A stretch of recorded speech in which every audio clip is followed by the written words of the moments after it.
욥기서 22장 15절로부터 22절까지 말씀 그리하면 복이 내게 임하리라 찾으셨으면 같은 목소리로 함께 봉독합니다. 내가 악인이 밟던 옛적 길을 지키려느냐 그들은 때가 이르기 전에 끊겨버렸고 그들의 터는 강물로 말미암아 함몰되었느니라. 그들이 하나님께 말하기를 우리를 떠나소서 하며 또 말하기를 전능자가 우리를 위하여 무엇을 하실 수 있으랴 하였으나 하나님이 좋은 것으로 그들의 집에 채우셨느니라. 악인의 계획은 나에게서 머니라. 의인은 보고 기뻐하고 죄 없는 자는 그들을 비웃으기를 우리의 원수가 망하였고 그들의 남은 것을 불이 삼켰느니라 하리라. 너는 하나님과 화목하고 평안하라. 그리하면 복이 내게 임하리라. 청하건대 너는 하나님의 입에서 교훈을 받고 하나님의 말씀을 내 마음에 두라. 아멘. 기도하겠습니다. 하나님 아버지, 악인의 길은 망하리라. 내 죄악이 끝이 없다. 친구 엘리바스의 욥에 대한 고난에 대한 끝은 악인의 길로 망하는 것이며 그 악인의 길은 죄악이 끝이 없음으로 인함인 것을 지적합니다. 우리의 죄악으로 인하여 아버지 앞에 두려운 심판대 앞에 서는 날이 있음을 늘 기억하게 하여 주옵시고 오직 죄악에서 돌이켜 복을 받는 자 될 수 있도록 우리의 심령을 돌이키게 하시고 오직 여호와를 경외할 수 있도록 인도하여 주옵소서. 예수님의 이름으로 기도 올렸나이다. 아멘. 악인의 길은 망하리로다. 그리고 이 엘리바스는 이제 세 번째 권고를 욥에게 하고 있는데요. 내 죄악이 끝이 없다라고 지적해 주고 있습니다. 그러면서 그 죄악들이 어떤 죄악이 있는 거 하니 형제를 볼모로 잡고 있고 헐벗은 자의 의복을 벗겼고 목마른 자에게 물을 주지 아니하였고 줄인 자에게 음식을 주지 아니하였고 권세 있는 자는 토지를 얻었으나 존귀한 자는 거기서 살지만 결국은 과부를 빈손으로 돌려보내었고 고아의 팔을 꺾었다. 그러므로 너희의 이 죄악에 대한 그 심판은 두려움으로 엄습해 온 것이다. 이렇게 지적하면서 어떻게 말씀하고 계십니까? 하나님은 심판하시는 하나님이신데 높은 곳에서 하나님이 빽빽한 구름 저 높은 곳에 계시다고 마치 그 구름 사이에 숨어서 마치 손으로 얼굴을 가린 것처럼 구름 뒤에 숨어있는 하나님이 그 모든 죄악을 보시지 못하는 것처럼 그렇게 여기는 그런 죄를 범하고 있다. 죄에서 돌이켜라, 회개해라. 이 회개에 대한 것을 지금 촉구하고 있습니다. 우리는 하나님 앞에 어려움을 만나거나 이 세상에서 또한 힘든 일들을 만날 때 우리를 돌이켜보면서 악인의 길은 망하는 길인데 혹시 우리의 악한 죄악이 무엇이 있는가 살피는 것은 가합니다. 그런데 만약에 이 어려운 일을 당하고 있는 형제 자매에게 권고할 때는 늘 두려움을 할 수 있어야 하고 먼저 나를 살피는 것이 가장 지혜로운 자의 삶이라는 것을 기억해야 할 줄 믿습니다. 말씀에서 이런 것 같이 하나님이 어찌 저 높은 곳에 계시다고 해서 우리를 알지 못하며 우리의 죄악의 모습을 낱낱이 눈으로 보시는 깊은 곳까지 10년까지 감찰하시는 것을 못하시겠어요. 다 하실 수 있고요. 우리는 볼 수 없지만 하나님 우리를 다 보고 계시거든요. 그 아버지 앞에 죄악의 모습은 아마도 숨길 수 있는 어떤 길도 없을 것입니다. 이제 엘리바스는 지금 당하고 있는 욥의 고난이 다 악으로 인한 것이다 라고 하면서 이 말씀을 증거하고 있는 것입니다. 이어서 주시는 말씀이 내가 악인의 밟던 옛적의 길을 지키려느냐. 너는 지금 악인의 밟는 길을 계속해서 가고 있다. 그 길은 어떤 길? 불경건하고 부도덕하며 또한 하나님의 의를 쫓는 삶이 아니라 세상의 악을 쫓는 자, 악인의 길, 넓은 길, 세상 사람들이 쫓고 있는 그런 악한 길을 가고 있는데 너 언제까지 그것을 돌이키지 않냐고 회개하지 않을래? 이렇게 말씀하고 있는 거예요. 그들은 때가 이르기 전에 끊겨버렸고 그들의 터는 강물로 말미암아 함몰되었느니라. 결국은 그들이 어떻게 해요? 망한다. 악인의 길은 결국은 망해. 그런데 그 길을 어찌하여 계속 가려느냐 라고 이야기하고 있습니다. 결국은 뭐라고 촉구하는 거야? 너 회개하지 않으면 안 돼. 너는 지금 하나님 앞에 악을 행하는 길과는 너 멀다고 얘기하고 있지? 그런데 그렇지 않아. 빨리 그 길을 하나님 앞에 회개해. 이렇게 말씀하고 있어요. 여러분, 시험을 만나고 어려움을 만난 자가 이 말씀을 듣는 것은 가합니다. 하지만 다시 단언컨대 욥은 감히 엘리바스나 어떠한 자들을 통해서 이 말을 들을 만한 사람은 아니었어요. 하나님이 인정하는 자거든요. 여러분, 하나님이 인정하는 자도 이런 시험을 만나고 이런 가운데 많은 사람들에게 손가락질까지 받잖아요. 감히 근데 우리는 어떻겠어요? 늘 죄악 가운데 노출되어 있고 부족해서 금세 혈기를 내고 금세 미워했다가 금세 시기했다가 금세 또 악담을 했다가 금세 마음의 평정을 찾았다가 하나님을 위해 기쁨도 얻었다가 조금 있으면 또 그 감성은 어디를 살아가졌는지 저 멀리에 두고 그 원망과 불평을 하는 늘 죄악길에서 헤매이는 자들이잖아요. 그런 우리가 이러한 비난을 받는 것은 마땅하죠. 세상을 살아가면서 그 누군가에게 왜 이렇게 나를 몰라줄까라고 하여서 혹시 가슴이 저미고 너무너무 속상하고 원통해가지고 내 가슴에 못을 치는 것 같은 그러한 슬픔이 오실 때 욥의 고난을 한 번 더 생각해 보시기를 원합니다. 그래서 욥은 이러한 고난 중에 이러한 의인임에도 불구하고 당하면서 이러한 듣지 않아도 될 말들을 들었건만 내가 뭐 이런 얘기를 듣는다고 대수야.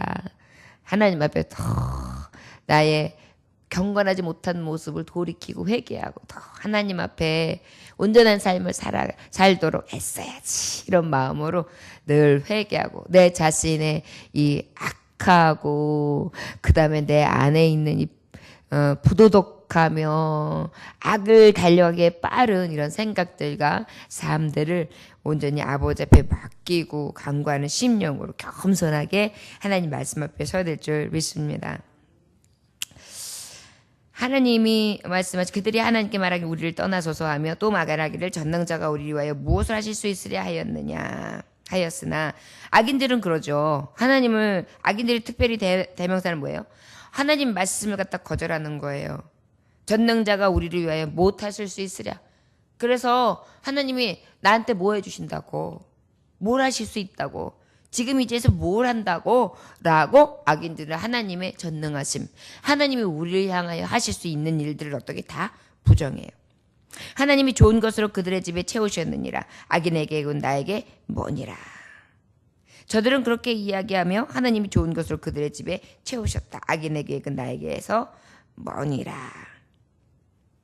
말씀해 보니까 하나님은 악한 자들에게 어떻게 해요? 악한 자들은 하나님을 떠나기를 원했지만 실상 어때요? 악한 자들은 하나님께서 멀리하고 있지만 그 무한하신 능력 가운데 부정함에도 불구하고 많은 것을 누리고 있지요. 하나님께로부터 온 많은 것을 누립니다. 실제.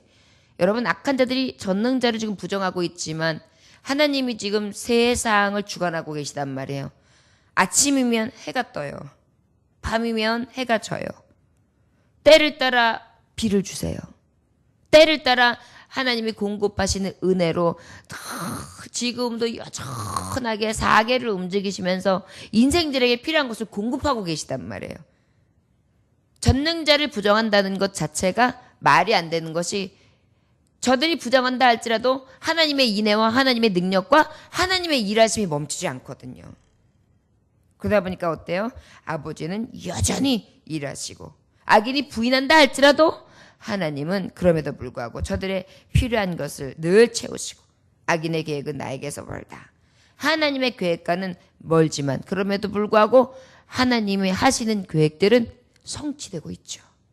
저들이 아무리 멀게 하고 하나님 생각과 하나님의 뜻에 반하는 삶을 산다고 해도 하나님의 신실하신 뜻은 이루어내십니다. 그것을 지금 말씀하고 있는 거예요. 하나님이 좋은 것으로 그들의 집에 채우셨느니라. 악인에게는 나에게 뭐니라. 그래도 그들의 집은 채울 것이 채워지고, 그러나 그럼에도 불구하고 하나님의 신실한 계획은 늘 성취되어지고, 저들이 악한 깨를 친다 할지라도 하나님은 그것마저도 합력하여 선을 이루시는 하나님. 의인은 보고 기뻐하고 죄 없는 자는 그들을 비웃기를 우리의 원수가 망하였고 그들의 남의 것을 불이 삼켰느니라 하리라. 결국은 의인들은 악인의 멸망을 보게 될 것이다. 그래서 하나님이 진정으로 살아계시고 하나님이 의인에 대해서는 하나님께서 화평케 하시고 복을 내려주시지만 악인의 길은 결국은 망하여 불이 삼킨 것 같이 그런 화를 면치 못하게 되는 것이다. 그러니까 뭐예요? 너는 빨리 돌이켜. 악인의 길에서 돌이켜. 네가 하나님 전능자를 지금 온전히 의지하지 않고 있는 거야. 그 하나님을 의지해야 돼. 그럴 때 하나님이 그 가정에 복을 주시는 거예요. 너가 지금까지 누렸던 것, 악인임에도 불구하고 하나님의 은혜로, 하나님 앞에 받은 은혜로 지금까지 그 부귀와 영화를 누린 거야. 그러니까 이전 것이 너의 의로 된 것이 아니라 하나님의 은혜니까 아버지 앞에 그 악인의 길에서 빨리 돌이키기 위해서 회개하고 하나님 앞에 고백해. 이렇게 지금 촉구하고 있는 거예요. 어찌 보면 엘리바스의 권고는 맞지요. 우리가 어떤 일을 만나든지 다 인과응보, 내가 뿌린 대로 거두게 돼 있거든요. 그렇기 때문에 우리의 죄된 것으로 인하여 어려움이 오는 것은 맞아요. 그런데 지금 욥이 겪고 있는 것은 말씀에도 보면 저의 죄로 인합니다. 저의 허물로 인합니다라는 말씀이 없어요. 그냥 악한 마귀가 하나님이 인정하다 보니까 내가 저를 치겠나이다. 지금 그렇게 하면서 시험을 주고 있는 것이죠. 우리는 이 말씀을 너무나 잘 알고 있어요. 특별히 그런데요, 성도들이 다 평안하고 복을 받고 형통한 길을 가면 얼마나 좋겠어요. 그런데요, 하나님은요, 하나님의 종들에게 환난을 주셔요.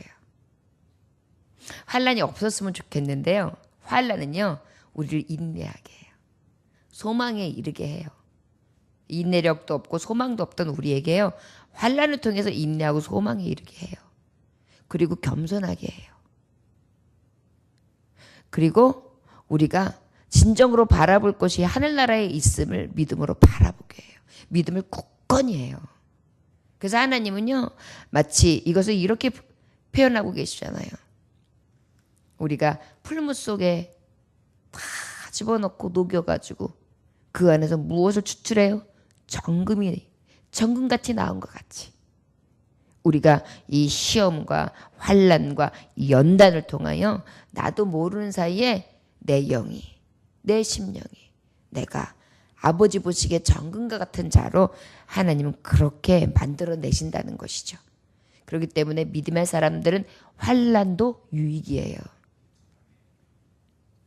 그리고 또 하나는 뭐냐? 내가 믿음의 생활을 하는데 하나님, 이 세상 사람들은 악한 짓 다 하고 그러는데도 하나님 그냥 두시고 잘 살게 하면서 왜 나는 하나님 쫓아오고 왔는데 요만한 거 가지고도 하나님 그냥 두시지 않는 거예요? 왜일까요? 징계는 다 받는 것이에요. 그런데 특별히 징계가 없는 자는요, 하나님 앞에 고아와 사생하여 버림받은 자라 그랬어요. 징계는 우리에게 유익인 거예요. 또 징계가 없는 것은 하나님의 자녀가 아닌 거예요. 그러다 보니까 우리에게는요, 이 환난, 징계마저도 감사가 되는 거예요. 하나님이 나를 버려두지 아니하셨구나. 나를 깨닫게 하시는구나. 우리는요, 우리의 살아가는 한 발 한 발이 다 내 계획과 다르다 할지라도 하나님 뜻 안에 있는 자들은 하나님 계획 안에서 너무나 신묘하게 나의 길을 연단하시면서 옮겨주시고 계세요. 그것이 하나님의 신실하신 계획이고 가장 신실하신 하나님의 사랑이에요. 우리가 그 사랑을 입고 있는 자예요. 욥도 이 고난 가운데 결론은 무엇입니까? 축복이었어요.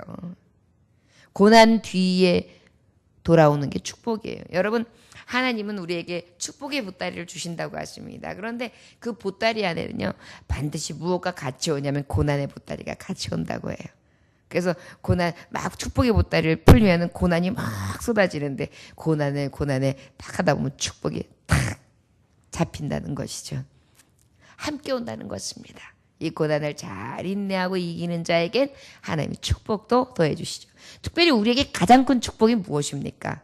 하늘나라의 그 도성에 가서 의의 면류관을 받으며 영원한 생명을 얻는 것이지요.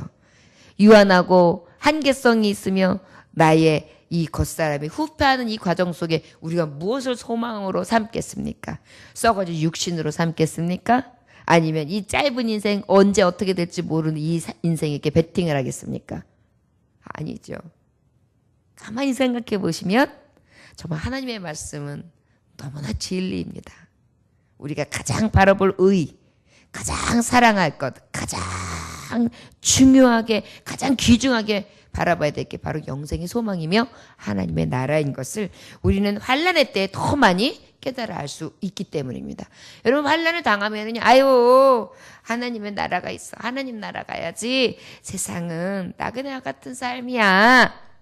그러면서 어떻게 해요? 더 이 환난을 통하여 하나님의 나라를 소망하며 기쁨으로 여깁니다. 우리에게는 어떤 때든지 다 은혜인 것으로 생각하면서 하나님을 찬송하고 하나님 앞에 울부짖고 아버지만을 늘 여호와의 신앙을 가지고 경외하면서 나아가야 될 줄 믿습니다. 21절부터 22절을 보니까 너는 하나님과 화목하라 평안하라 그리하면 복이 내게 임하리라.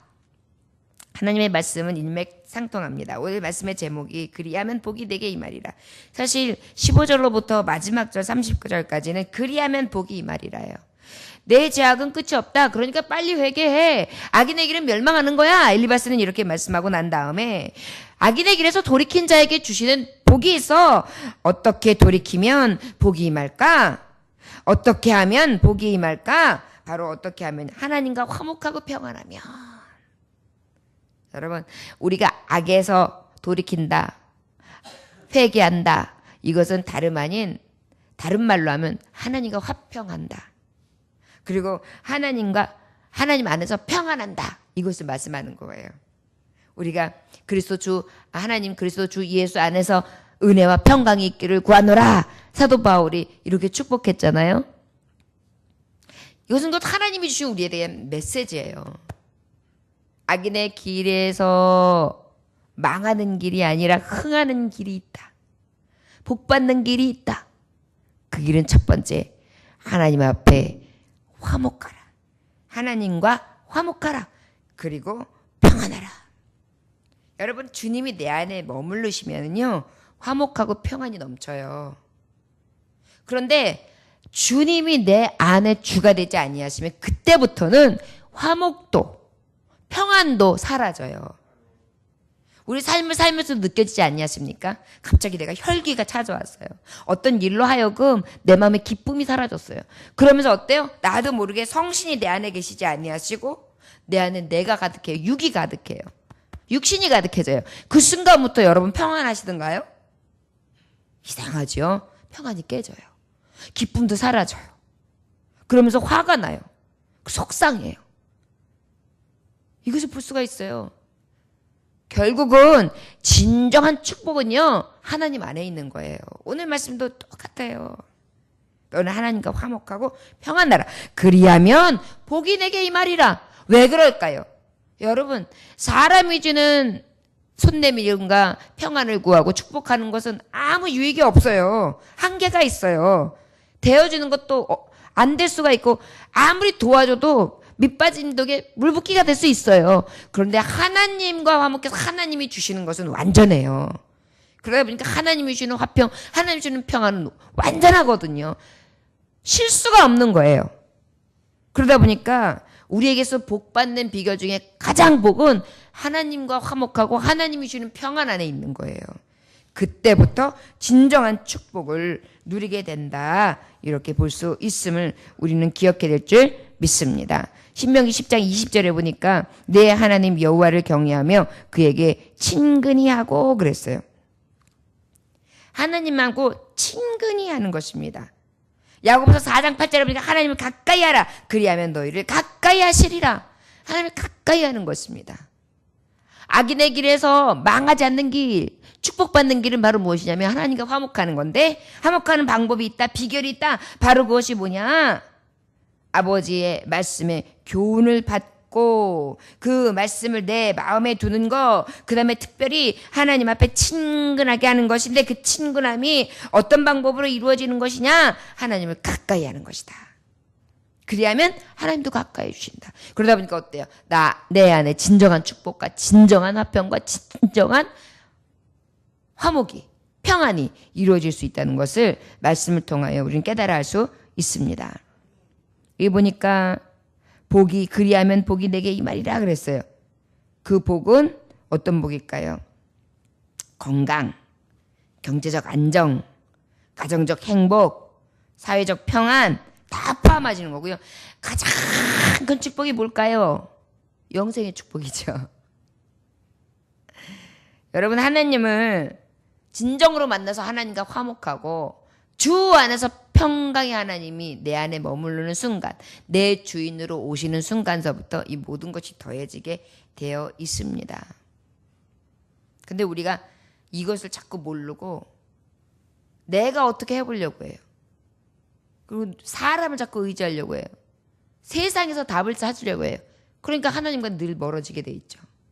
하나님 가까이 한다고 말은 하고 있지만 가만히 중심들을 보면 가까이 안 하니까 시험 받는 거예요. 계속 마음이 시험이 넘치는 거예요. 하나님 가까이 하면 하나님이 내 안에 딱 머무르는 순간 평정을 찾거든요. 근데 말로는 하나님 의지하고 하나님 믿고 하나님 생각하고 하나님만 내 안에 주인 되신다고 하지만 하나님 주인 되지 않고 있어요. 그러니까 어때요?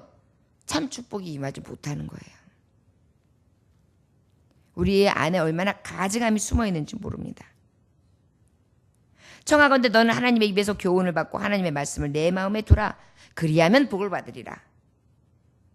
하나님의 입에서 교훈을 받고 하나님의 말씀을 늘 마음에 가지라는 거예요. 그리하면 복을 받는다는 것입니다. 복의 비결은 바로 무엇이에요? 하나님의 말씀을 갖는 것입니다. 시편 119편 165편에 보면 주의 법을 사랑하는 자에게 큰 평안이 있으니 저희에게 장애물이 없으리이다. 이게 하나님 주시는 복이에요. 하나님의 말씀이 내 입에서 교훈으로 받고 하나님의 말씀이 내 마음에 두는 순간 이 말씀이 바로 무엇이라고요? 하나님의 법 사랑하는 자에게 큰 평안이 임하고 저에게 장애물이 없으리라. 여러분, 우리가 하나님의 말씀을 자꾸 묵상하라고 하고 외우라고 하고 그 다음에 그 말씀을 창념하라고 하고 말씀에서 떠나지 않냐고 그 새벽으로 듣고 또한 수요 예배를 말씀으로 듣고 금요일 말씀으로 듣고 또 주일 오전 오후로 듣고 그 다음에 또 그 외에 내가 하나님 앞에 정한 시간에 말씀을 보고 듣고 또한 가정재단을 통하여 함께 성경을 보고 정말 성경 말씀으로 주야로 살아가는 거, 이것이 우리에게 가장 큰 축복인데 바로 우리의 삶 가운데 장애물이 없으리로다. 이게 우리에게 주시는 하나님의 축복이에요. 평안, 큰 평안이 임하기리라. 어떤 자에게? 주의 법을 사랑하는 자에게. 그러다 보니까 너희에게 복이 임하리라. 어떻게 하면? 바로 어떻게 하는 자에게 복이 임하느냐? 하나님이 말씀하시는 것입니다. 하나님과 화목하고 평안하고 그 다음에 아버지의 입에서 나오는 하나님의 교훈을 받고 하나님의 말씀을 내 마음에 두라. 디모데전서 4장 8절은 육체의 연습은 약간의 유익이 있으나 경건은 범사에 유익하니 금생과 내생의 약속이 있느니라. 그래서 결국 무엇입니까? 이 복음을 받는 자, 이 말씀을 받는 자, 범사에 하나님은 유익하게 하시는데 금생과 내생의 약속이 되는 거예요. 지금 사는 생과 앞으로 살아올 영원한 생명 가운데 진정한 약속의 법인 거예요. 그러다 보니까 하나님의 말씀을 내 마음에 두는 것이 참 평안이고 가장 큰 축복이죠. 오늘 주시는 말씀이 내가 이 복이 임하기를 원하느냐? 여러분, 오늘 주시는 이 엘리바스는요, 사실 이 친구들의 검객과 어떻게 보면 저주인 것 같고 굉장히 마음을 아프게 하고 맺히고 돌이치고 그 송곳으로 콕콕 찌르는 것 같지만 또 이렇게 깊이 들어보면 또 진리의 말씀을 증거하고 있어요. 맞습니다. 어떠한 자도 완전한 자가 없지요. 의인은 없나니 하나도 없어요. 우리의 마음은 다 악한 것으로 악독으로 가득해요. 그렇기 때문에 하나님 앞에는 늘 회개하는 심령이 마땅하고요. 그리고 아버지 앞에 어떻게 서야 됩니까? 늘 시험에 들지 않기를 기도해야 되고요. 그리고 아버지 앞에 또 서서 지금처럼 늘 하나님 앞에 화목과 평안을 구해야 되고요. 아버지의 교훈의 말씀이 떠나지 않기 위해서 늘 힘쓰고 애써야 됩니다. 여러분, 하나님이 주시는 은혜와 평강이 있어요. 근데 그것은 거저로 주시지 않습니다. 사모하는 자에게, 교훈을 마음에 두기 위하여 애쓰고 힘쓰는 자에게. 우리 하나님은 그냥 마구잡이로 막 그렇게 하지 아니하세요. 하나님이 늘 사모하는 자에게 주세요. 여러분, 사도 바울이 어찌 보면 마구잡이로 다메섹 도상에서 부르신 것 같지요? 그런데 사도 바울의 그 마음을 하나님은 알고 계셨어요. 복음을 사랑하는 마음. 저가 왜 예수님을 핍박했습니까? 다른 서기관들과 다른 바리새인들은 자기의 기득권, 자기가 지금 취하고 있는 이권과 자기의 자리와 자기의 명성을 위해서 예수님을 팔아 넘겼고 예수님을 죽이려 들었어요. 그런데 사도 바울은 내가 보면은요, 율법의 말씀을 지키기 위해서 저가 하나님을 모독했다. 신성을 모독했다. 저가 하나님이라고 했다. 그러다 보니까 그 말씀 안에서 봤을 때에, 지금까지 율법서를 봤을 때에 진정한 메시아가 메시아인 것을 깨닫지 못했던 거예요. 그래서 핍박했던 거예요.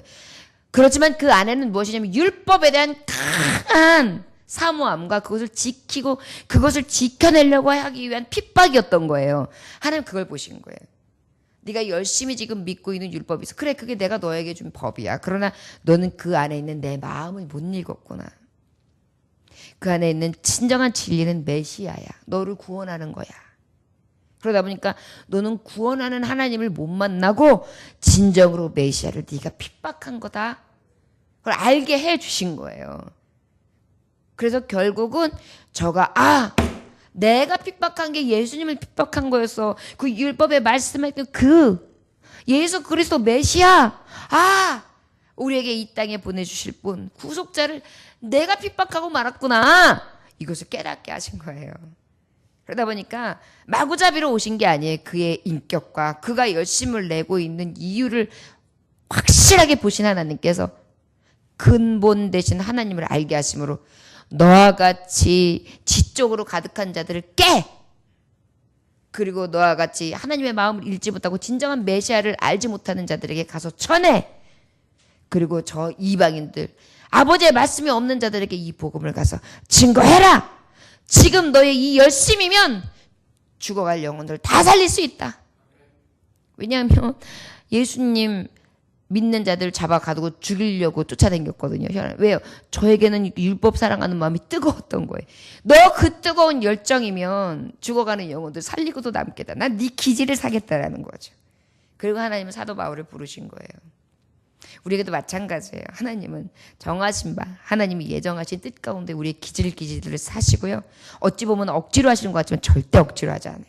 인격 속에 찾아가세요. 그리고 깨닫게 하세요. 그래서 깨닫는 자가 복이 있는 거예요.